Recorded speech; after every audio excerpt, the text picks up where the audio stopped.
Peggy, you are not a spokesman for the Republican Party. You were a speechwriter in the Bush and Reagan administrations. I mean, but you are a conservative. And I want to talk a little bit about Rand Paul this morning, because can he get the Republican nomination saying, I want to find jobs for these 11 million immigrants that are in the country illegally? As I said to him, if I didn't know, I'd think you were a Democrat on some of the things you said. He is not like the others in the Republican Party. I agree. He is interesting. He is someone trying to expand the base and get new voices in. He goes out to Northern California, to Berkeley or Palo Alto or something, and got a huge reaction from the young people there. I got to tell you, I listened to it. And I like it. It sounds commonsensical to me. I think John has some information about how Rand Paul comes over with women Republicans that shows you how much work he's got to do.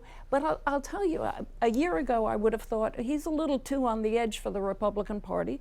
I listen to him now and I think, that's okay, that's good, that makes sense to me. Well, follow-up question, what have you got? Well, again, in our poll, in this viability question, with a very interesting, striking difference between how men and women among Republicans and independents look at Rand Paul.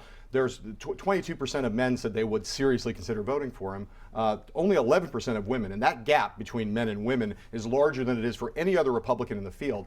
I think some of that, I don't think that much of that has to do with some of the controversies he's had with various news interviews he's done with various women, because I don't think very many voters in the country know about that. But I do think the libertarian piece of the Republican Party is overwhelmingly male. Ron Paul supporters were overwhelmingly male. Yes. There's a lot of young frat boy types who are in that wing of the party. I think the foreign policy thing, though, is the bigger problem for him. And, you think about a Republican Party right now where Jeb Bush caught a huge amount of flack over Jim Baker making statements about if Jim Baker is too conservative or is not conservative enough for today's Republican Party, Rand Paul's got a huge problem, because Rand Paul is way more liberal on foreign policy than Jim Baker, and Jim Baker's getting attacked by the neocons in the party, and Jim Baker and Jeb Bush is being attacked for associating with Jim Baker. That's where we are in the Republican Party on foreign policy now. I think that's exactly right. And if you look at the way Republican candidates are looking at this deal with Iran, they are all saying the United States is operating from a position of weakness. And the response to that is a strong foreign policy. And the next president will be judged on who will be strong. Well, if you look at Rand Paul's position on Iran, it has shifted. In 2007, when he was campaigning for his father, and he was asked about this, and he said, well, when I was campaigning for someone else.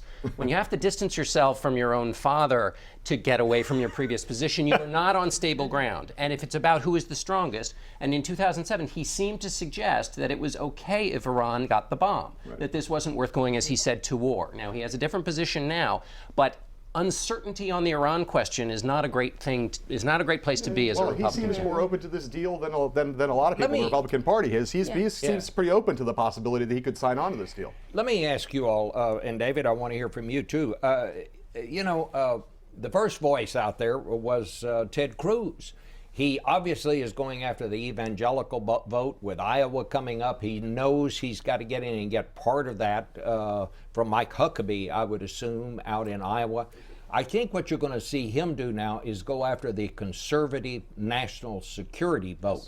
He thinks, my understanding is, that he can attack Hillary Clinton on that. He won't have to talk about the other Republicans, and then he can kind of lay out how different he is from them. Does he really have a chance?